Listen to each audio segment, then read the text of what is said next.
I'm Brian Milburn. This is my front yard.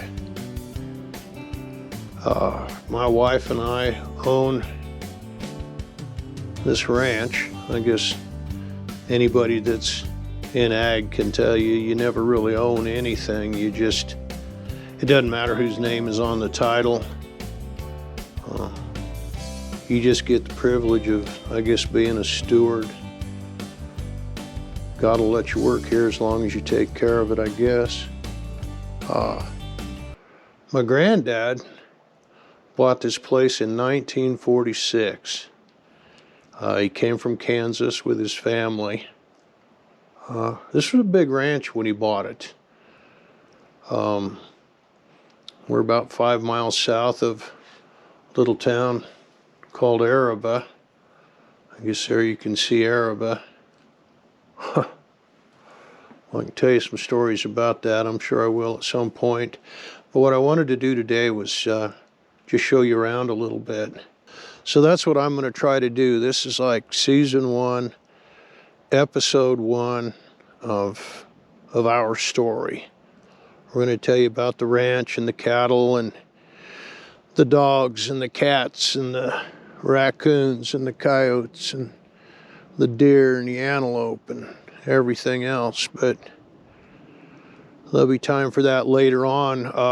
When my granddad bought this place, this was the South Fork Ranch.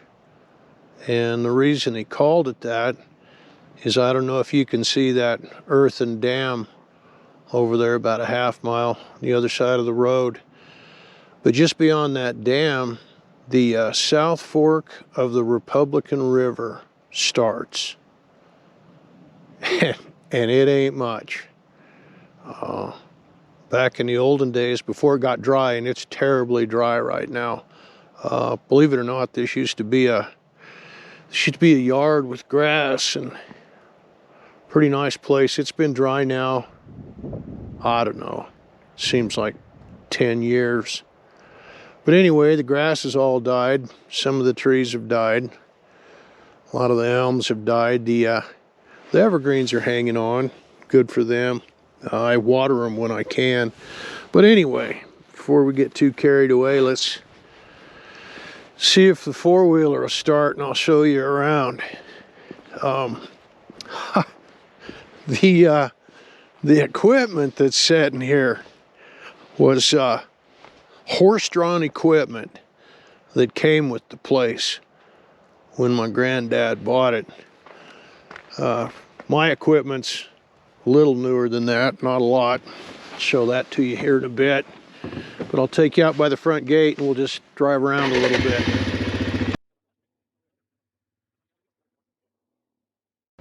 Anyway, welcome to South Fork. These gates right here were the original gates, the entrance to the ranch. Back when my granddad had the place, the house that my dad grew up in burned down. Oh, I think it was probably in the 70s. Here comes Shorty. Everybody out here's got a job and a name, huh? Huh, Shorty? Yeah. Her name is Shorty, and her job is she's, I guess, the ranch tattletale. She keeps an eye on everybody else and tells on them if they're acting out. We'll head on back. Come on, Shorty.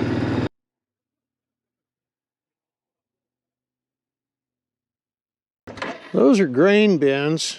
I guess most of you people know what those are, but some people don't. They're mostly for holding wheat. My granddad farmed as well as running cattle.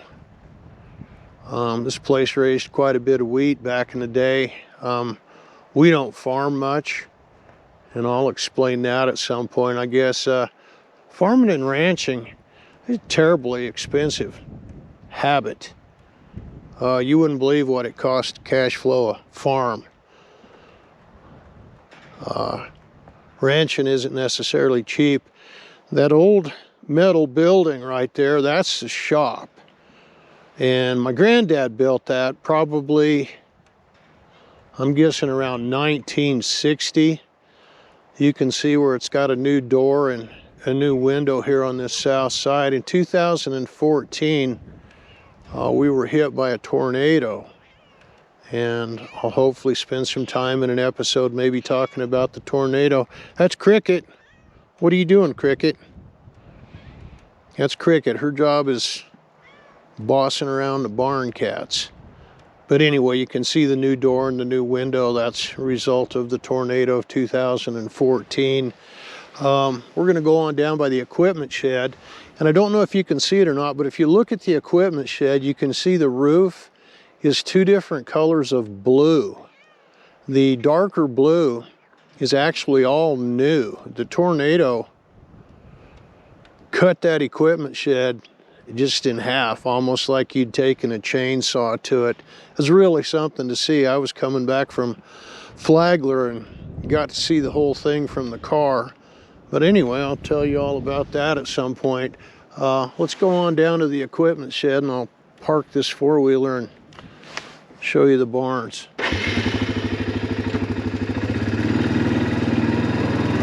Come on, Cricket. And there's the cows and the feed bunks. We'll end up over there. I'll introduce you to the cows. Anyway, this ranch here that Anna and I have, it's home of the Milburn American Wagyu. We raise seed stock Wagyu cattle, specifically replacement heifers. And I'm sure I'll have to take some time and explain replacement heifers. I'll try to keep this stuff fairly simple so anybody that tries to watch it and listen to it can understand it. But I'll tell you about replacement heifers on another day. In the meantime, I also sell tub grinders, and you'll get a chance to see us grind and feed. I sell tub grinders in Colorado and every state that touches Colorado. But anyway, if you're going to run a ranch, you got to have a bunch of wore out old equipment. And we do.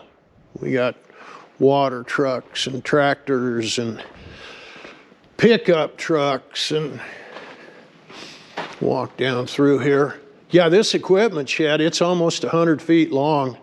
After the tornado, it was closer to 50 feet long. Boy, if you want to find out if your insurance is worth a damn, get hit by a tornado.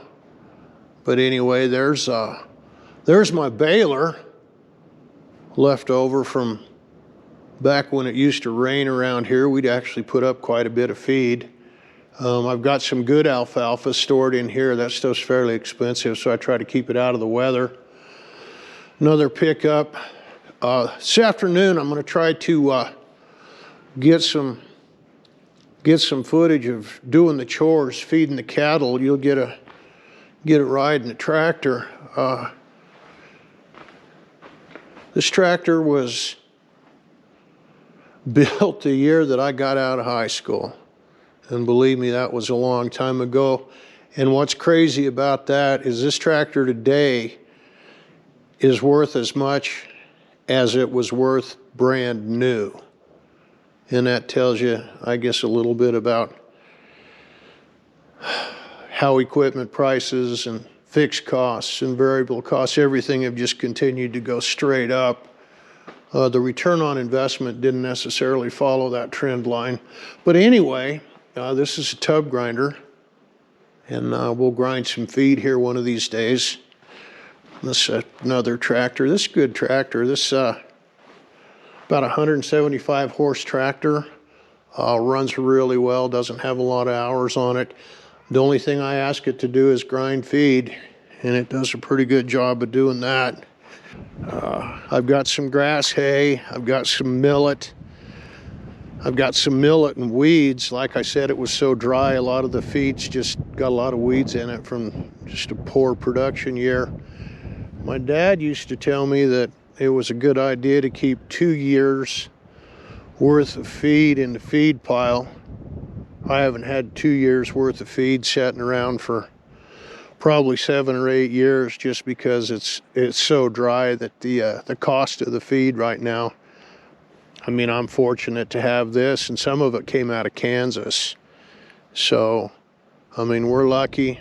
We're not lucky, we're blessed. Two completely different things. But we're blessed. We got plenty of feed right now for what we got going on. Trailer, I've got a truck for hauling water. I've got a trailer for hauling water. When it's dry like this, we haul a lot of water. When we get clear over on the west end, we'll go over there and check ponds one of these days when the weather's nice, but they're dry. In a good year, the rainfall will keep the stock ponds full of water, and we don't have to mess with the windmills or hauling water. That hasn't been the case for quite some time. But anyway, there's a water tank on a trailer, and there's a hay trailer and a stock trailer. That's an aluminum trailer. When I bought that trailer, it cost a little bit more, but the way that fuel has gone up, that trailer's almost paid for itself just in what it's saved me by being easy to pull. Here's these old chicken coops used to be right outside of the house. I remember when I was a little kid, if you went out in the backyard, you had to watch out, because the chickens, the big old roosters, would chase you around the yard. So the house had to have been right here between the equipment shed and these chicken coops. It's been a long time ago. This windbreak was here. Windbreak, by that I mean this tree line. A lot of the elms you can see are dead. The junipers are holding on. But when I was a little kid, we'd come out here to Grandpa's house, and you had to be real careful playing. You couldn't play in the trees, because you'd find a rattlesnake in there from time to time, or at least that's what they told us to keep us out of them, and it worked. So these trees were established by the 1960s, my granddad had planted pretty much all of these trees that are around here. And in the 50s, I guess it actually rained. Stuff took off and grew fairly well. This is a feed pile. This is what you feed cows, minus the net wrap. Got mixed in there when we were grinding. This is cow feed, and what this is ground up millet and grass and weeds, kochia weed. There's a lot of protein in it, and alfalfa. And back in the day, this was when this thing's firing on all cylinders, we could run 200 cow-calf pairs. There was enough ground and water and grass to do that without supplementing a lot of feed. You'd feed in the winter, but right now we don't do nearly that much production. Another problem we have is there's just no help. It's kind of desolate out here. The towns are small. It's hard to find good help. Anybody that's worth a damn, it seems like, already has a job. The best help we ever had was our kids. And you'll get a chance to meet the kids. At least Lane, our youngest, he actually runs the feed program at the local co-op. And he kind of serves, the local co-op serves as, I guess, a nutritionalist. I guess we test our feed and have different rations of feed mixed for the different kinds of cattle we got on the place. But anyway, here's a feed pile, and we'll dig into that later this afternoon. This barn, this red barn, was built, well, the tornado got us in 2014, and it completely took, not completely, but I mean basically destroyed the old wooden barn that was here when my granddad bought the place. My dad talks about the barn. The original barn was old when they moved here. The original barn was started out as the house that was on this probably homestead before 1900, and you can see where they converted the house into a barn. They put an upstairs, a hayloft on it, and built sides. I've got pictures of it. Maybe someday we'll sit down and take a look at that. But anyway, this barn replaced the old one that the tornado got. These are full-blood Wagyu cows, and that's a little bull calf laying there, that little 455 calf. We have donor cows that produce embryos for us, and I'll explain all of that at some point. But anyway, these cows, both of these cows are bred. That 132 cow there with the yellow ear tag, she's going to have a calf out of a bull, a Rubial United, really good Wagyu bull. He's an Australian bull. We use him a lot in our replacement heifer, our Super Mamas program. He really evens out your first round of calves out of these cows. He adds carcass and marble and milk and eye mass area. Just a good bull to get the first generation of calves going. This cow right here, this is 911 Sioux, and that's her calf there. We let our cows raise a calf every year. I mean, we could put them somewhere. We've got donor cows in Kansas and Texas right now being flushed. But my wife sees to it that these cows come home and have a chance to just be a cow, raise a calf every year.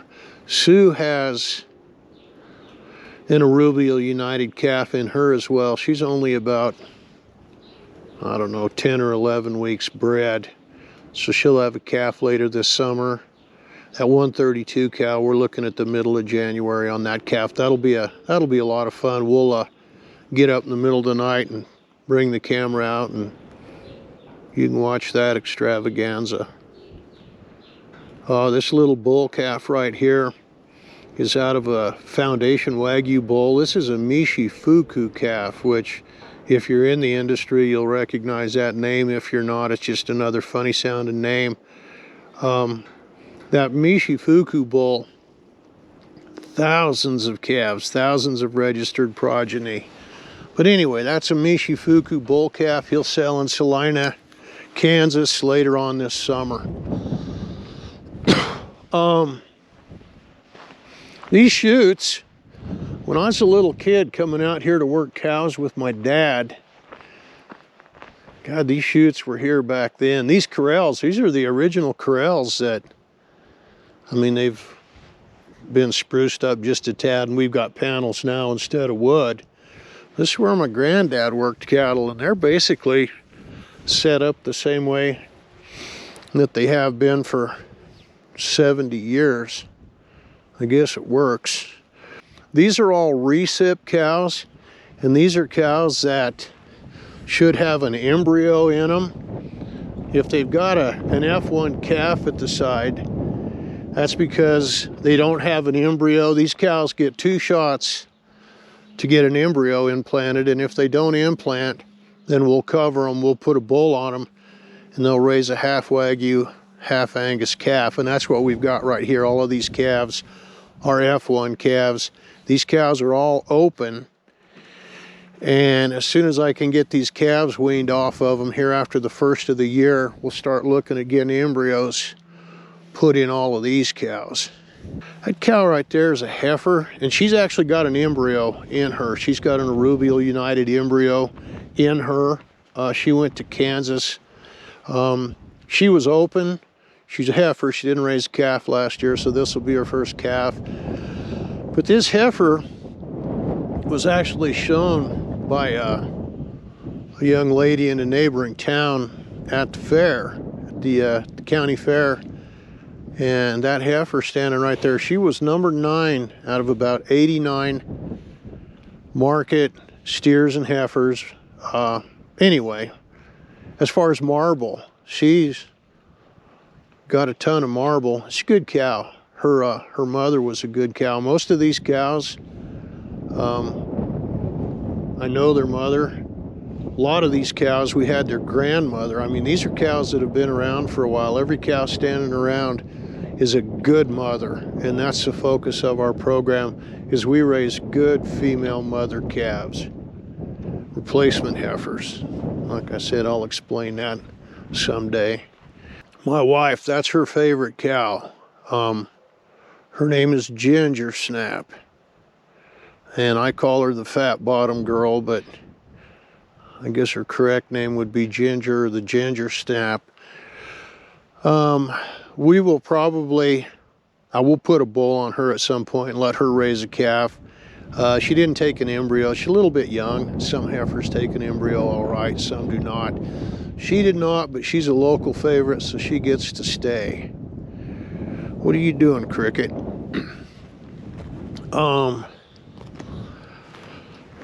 Walking down through here, these cattle are all just, and this is it, if your cattle are laying around just chewing their cuds, these cattle get worked, they get handled, they're not excitable. These cows are all happy, they're just going to hang out. Later on today, they'll get something to eat, and life is good. We used 2 bulls last year to clean up open cows, both Wagyu bulls. One was polled, which is kind of crazy. It means it doesn't have horns. Not necessarily my first pick, but Anna really liked that bull. So he, anyway, covered a lot of cows, and you can sure tell his calves. His calves really look nice. This cow right here, you can't see it, but she's got a freeze brand on her side. 3105, that's the last of the Angus Super Mama cows. That cow's 12 years old, raised a calf every year. In fact, raised at least one set of twins that I can remember. She had twins 3 years ago, raised them both with no help. That is a good mother cow right there. And that's the result of generations of effort raising these mother cows. One thing about Wagyu cattle, there's been a lot of focus put on carcass and marble, and I think a lot of the maternal traits have been overlooked. A lot of those Wagyu cows aren't necessarily the best milking outfits going down the road, but we're going to fix that.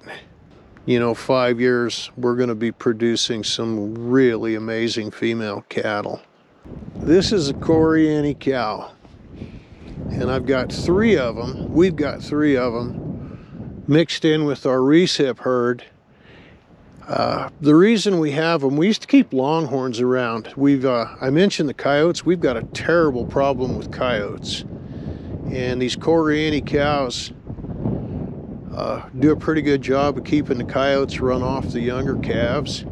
Between Sophie and the Coriani cows,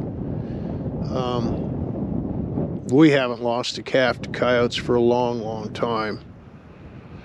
But I guess, you know, you can look at her and tell. If you wanted to try to sneak up on her and steal her calf, all I could say would be good luck. We used to keep some longhorns around for the same reason, but they'd get their head caught, sticking their head through into the feed bunks. And that's about a pain in the neck, trying to unscrew a longhorn cow out of a feed-through panel. And these Corianis are pretty slick. They can stick their heads in there and wiggle it around and eat. Oh, here we go. I don't know if you can see this cow peeking through the fence. This is 325, and her name is Black Betty. And this is another one of my wife's favorite cows. This is a good cow. And she's got an embryo going in her. Again, another Rubial United by a Hiramishi bar cow. But anyway, that cow right there has got an embryo in her. I think I've got three of these recips are actually implanted right now, and the rest of them are wide open. The Coriani cows, the timing was kind of weird on them. I've got 3 of them. Have a calf at the side, all 3 of them, and they're all 3 bred naturally to a Wagyu bull. I need them around more for, I guess, just keeping an eye on things than producing embryo calves, but they'll get an embryo in them at some point. You guys gonna be ready for lunch here pretty quick? Well, that's it. That's kind of thumbnail sketch of season 1, episode 1. Welcome to the ranch story. Trying to think if I forgot anything I wanted to cover today. Oh, here at the home place, we try to calve here. We keep open recips here. Normally there's a bull or two standing around, but right now both of those bulls have been sold. There's a lot of demand right now for these cattle. And I don't need one. Bulls are a pain in the neck, but normally there's a bull standing around somewhere, at least one. I think I'll call it quits for now. Go up to the house, see if we can find something for lunch, and come down here later this afternoon and do some chores.